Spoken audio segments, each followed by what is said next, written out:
Welcome back to part 2 of our lecture on what is financial planning. I want to start with what is the role of money, because I think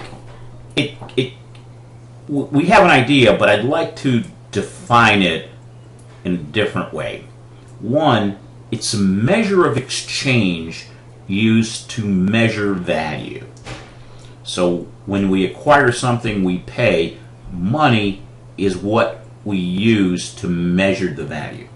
Utility is the amount of satisfaction that comes from purchases versus the cost. Okay? It's a link to personal psychological concepts, and it's a key role in personal relationships. So money is part of everything we do. What are the steps to financial success? The first one, develop a plan or a set of goals. Second, understand what you need to do to implement the plan. Third step, take action. Fourth, monitor progress towards your plan. Make adjustments, and then go back to the beginning. Plans need to be meaningful and practical. If they're so high, so aloof, they're not going to be obtainable. So planning is really simple. So some of you might have taken some finance courses before, other courses, and it sounds very complex. But I'm going to simplify it. So I'm going to give you may have taken a class in finance or management or any other number of disciplines, and you talked about planning. And it appears to be scary, complex, and hard. Well, we're going to start out with a simple definition of planning. We don't need to make this complex. The first question I want you to ask is, where are you today? No matter what you're planning for, there's always a beginning. Where are you today? Where do you want to go and when? The third question is, how are you going to get there? It's very simple. Where are you today? Where do you want to go and when? How are you going to get there? So that's what planning is. A few quotes that I like to share. If you don't know where you're going, any old path will take you there. Second, people don't plan to fail. They fail to plan. And I think a definition of insanity is doing what you've always done but expecting different results. You need to do something different. And that's a plan. When we take it into the personal financial planning process, it's a process that considers various elements of your individual financial affairs in order to fulfill them and create goals. So really there's an organizational model that I think we can look at. You start with, let's take this over here, the financial plans. Okay, these are the plans and you're going to develop them. And there's actions that are taken. Basic asset decisions, credit decisions, insurance, risk management decisions, investment decisions, retirement, and estate decisions. But it also starts with, how am I going to spend my money? And that's the basic asset decisions. How am I going to generate? And that generates financial results. So if we want to look at it on this direction, if you will, there's our plan. We engage in different actions, and we get results. Now, making good decisions is what's important here. Making no decisions is as bad as making a bad decision. Okay? So that's our organizational planning model.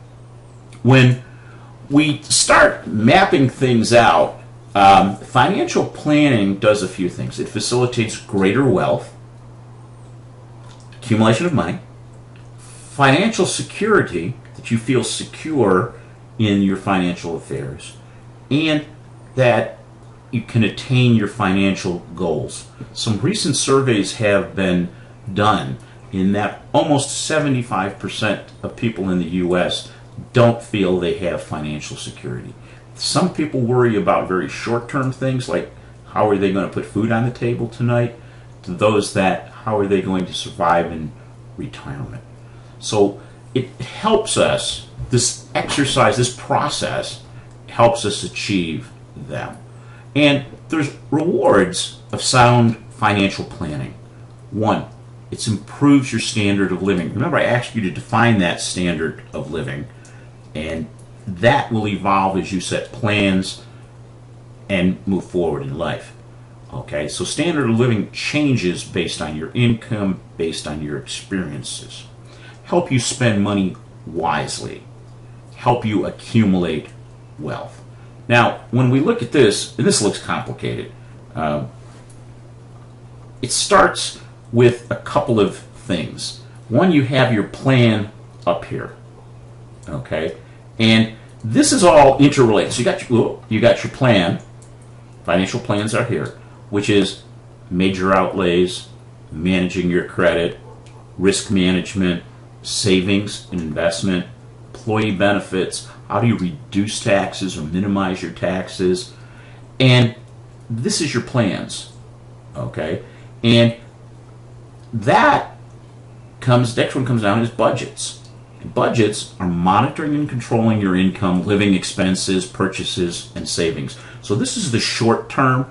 So these things here impact this.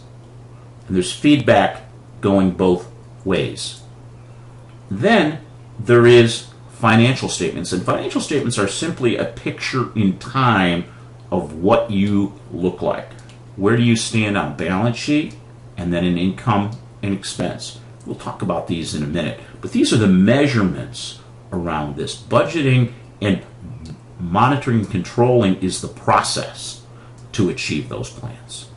Now, when we look at it, there's a lot of different things to consider. And we're going to be looking throughout the course, we're going to be looking at these. Your asset acquisition. Asset acquisition can include housing, autos, any number of things, computers, technology, so many things. Liability and insurance planning, savings and investing, employee benefits planning, tax planning, retirement and estate. So there's a lot of different of these financial goals that all come together and are woven together. They're not independent. They have an impact on each other. We're very lucky that today the technology that is available to us is amazing. I showed you a little bit about Morningstar and the Wall Street Journal. There's so many different sites. We'll explore some of them. But the technology makes the generation of numbers, it creates them, makes it easy to analyze, to make decisions, and to do the what if. Important to say what if, okay? Especially in financial planning. It's the what if I do this, what's the impact? Technology is huge, and there's a lot of stuff that's reasonably priced if you buy it. There's so many free things out there that for most things you don't need to buy any software. But we have Microsoft Money and Quicken. I like Quicken. As I've already shared with you, you got internet providers who provide useful, relevant information. Sometimes you pay, sometimes you don't, but a lot of them are free. You're experiencing Morningstar, which many, many people use. It's that easy to use, but yet it's very sophisticated. Okay, so that's technology. There's something called financial planners, and this is a broad base of terminology. You have financial planner, you have financial advisors, financial consultants, wealth advisors, wealth managers, hundreds of different names. But they really come down to how do they make the money, because nobody works for free. Okay, so when you're using a financial planner, some are commission-based planners, advisors, who make a commission based on what you buy. Okay? They have to just make sure that investment that you buy is suitable for you. Okay? Others, fee-only planners, charge fees based on complexity of the prepared plans. So they don't necessarily charge, you're buying their knowledge. Okay, some of the fees are paid in advance. Some of them are paid as a percentage of assets on an ongoing basis to manage it. If you're an investment advisor, registered investment advisor, you have to do what's best for the client. Now remember I said with those that are commission-based, they just have to make it suitable. On a fee only, and those are the registered investment advisors, a lot of them, they have a duty, a fiduciary responsibility to do what's best for you. And you can see how interests may overlap there.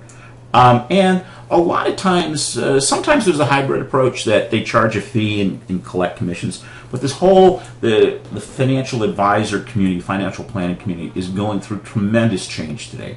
And we're going to see a lot of movement away from commission-based products, and we're going to be more into fees and fees for managing it. So what you will learn in this class will last you your lifetime. You will be able to manage a lot of it yourself, but hopefully you walk away from this knowing enough questions to ask and find that you don't need to pay a fee. Okay? You don't need to have whatever. You never ever should pay a commission to anybody. And if you are approached by a planner who says, oh, we don't charge, ask them how they make their money. You're going to find it's commission. And they may not necessarily have your best interest. Might it be suitable, okay for you? Yes. So you have enough going in here. And at times when you have a lot more money and you need someone to help you, it's a fee-based advisor. You want to go with a registered investment advisor. And if you make enough money, you can call me up and I'll help you. Okay, let's move on. Time horizons. People manage their money in two ways. In a typical sequence today, I'd say 90%, 80% of Americans today, okay,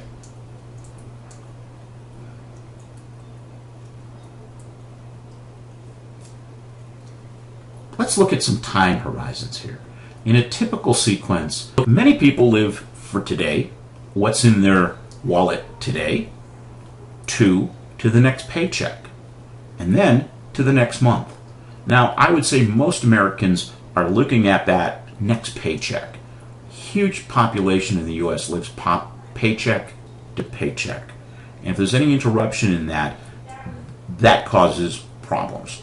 Some people actually go out a month. But if you're really going to be successful, you set financial goals, which we will do in this class. That's application project 2.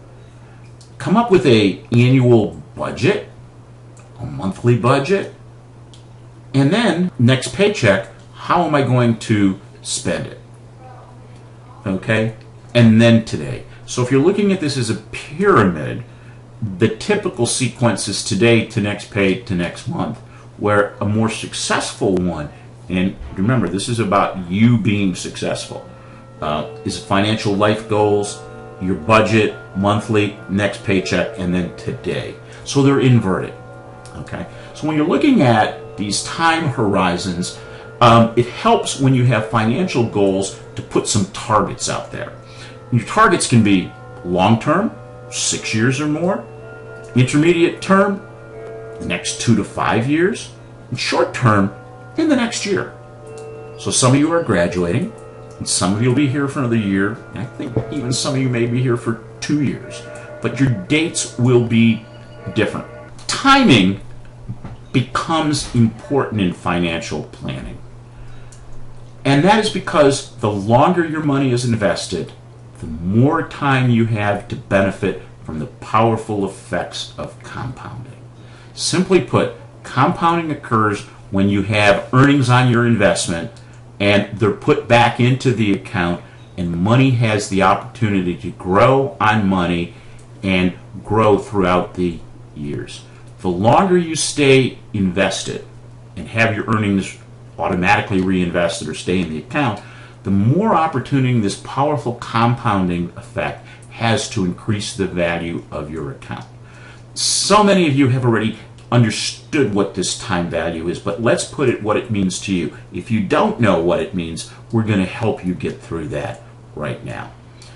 When we look at this, it's putting a dollar value on financial goals. A dollar today is worth more than a dollar received in the future because it can be invested and earn interest. When we look at this chart, okay, and it's a very simple chart that shows you if you save $250 a month over 30 years, you could have $304,000 dollars based on that interest rate assumption. Using the same interest rate assumption, starting when you're 30, saving for 10 years, and then doing nothing but let it sit there, it's $174,000. But if you make no contributions between 30 and 40, and you don't start till you're 40, and you have 20 years, it's only 130. So when you look at this, obviously saving over 30 years, you're going to get the maximum because it keeps adding. But in the second scenario, starting early and then stopping, you still have more than making no contribution for 10 years and then making 20. So it's about the time in saving early and saving as much as you can. But this is the same amount, $250. Okay? So that's an illustration of the time value of money. Future value. Money invested will grow to become earning a future value is greater than today's because it's been compounded. Present value is the amount you need today to invest at a specific rate over a given period of time to accumulate a desired future amount. We're going to go on to this in a minute. Discounting is the reverse of compounding. It's a process of working from the future, I want to have $1 million in the future, back to the present. And there's different types of calculations. Time value of money. It can be a single sum, one lump sum investment with no additions or subtractions. Annuity, a series of equal payments made at fixed time. So it's either one or it's an ongoing process. So what we're going to do now is let's take a look at the worksheet. So if you go to Module 3, you're going to find a worksheet there. So if you could bring that up, I'll walk you through how some of these computations work and the model works to help you. And as always, if you have any questions, please let me know. Okay, if you're in Module 3, go down to Personal Finance Worksheet, click there, and open the file. When you come up, go to the Time Value of Money tab, right down here on the bottom. When you open this, make sure you enable it, and go down to the tab Time Value of Money. And the first one we're going to look at is the future value. How much will I have in the future given a set of assumptions? Remember I said it's based on assumptions. So if you're saving X dollars a month over Y months and an interest rate of Z, how much will you have at the end of that period? So let's start with if you save $100 a month over 240 months, which is 20 years, you're going to have at the end of that period $41,103.37. Now let's just play with this and say there's 240. Watching? Now I make it 120 or 10 years, I only have 15,000. Go back to 240, I've more than doubled. This is the compounding effect. Let's take it out 360, 30 years. You got 83,000. So if you go from 240, which is 41, to 360, it's 83. This is the effect of compounding. So say you wait and you're 5 years from retirement and you put 60 in and you save 100 a month, you're only going to have $6,000. But if you can start saving now at $100, you're going to have more.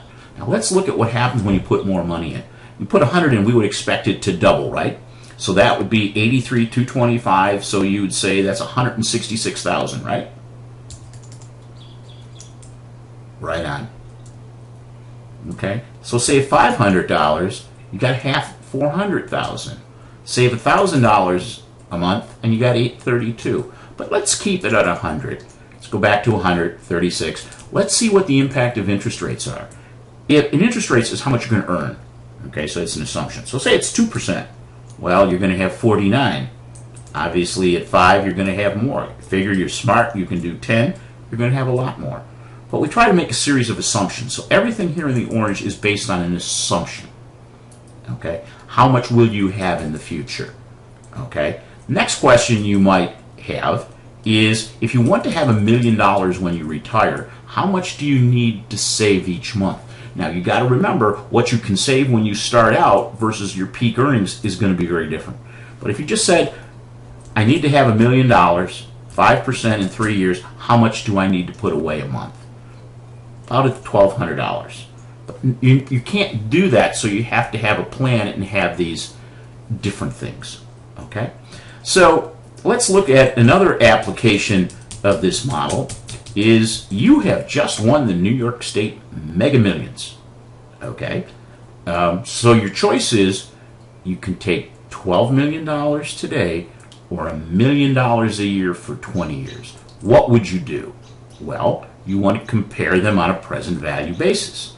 So if you say, here's the interest rate, maybe I can make 8%. Let's put it at 5 because that's what we've been using. 20 years, $1 million. That would say the present value of the payments, what I'm going to earn, $12,462,000 versus 12. So in that advantage, I would be better off taking the $1 million for 20 years. So now let's just say, what if the interest rate is 8%? Well, look what happens there, that because it's being discounted to current time, you're better off taking the $12 million. So this is a way of using that. What I'd like you to do now at the end of this one is just get yourself comfortable, put in different numbers here. So say you want to have, say you want to save, so that's how this one works. But you can also use it to set a goal. Say you'd like to save $10,000 to buy a house in 5 years, 60 months. So you would need to put $147 away a month if you wanted to buy a house in 60 months and needed $10,000 down. So you can use this one when you want to work from what you think you need in the future back to how much you have to do a month. If you know what you want to do for a month and know the term, you can figure out how much it's worth. So these are the real important ones that you really want to focus on. So when I'm done with this lecture, what I'd like you to do, just go in and play with these. Make some numbers up. See how the numbers work. This is really talking about the powerful effect of compounding. After you're done with that, move on to personal financial planning, video number 3.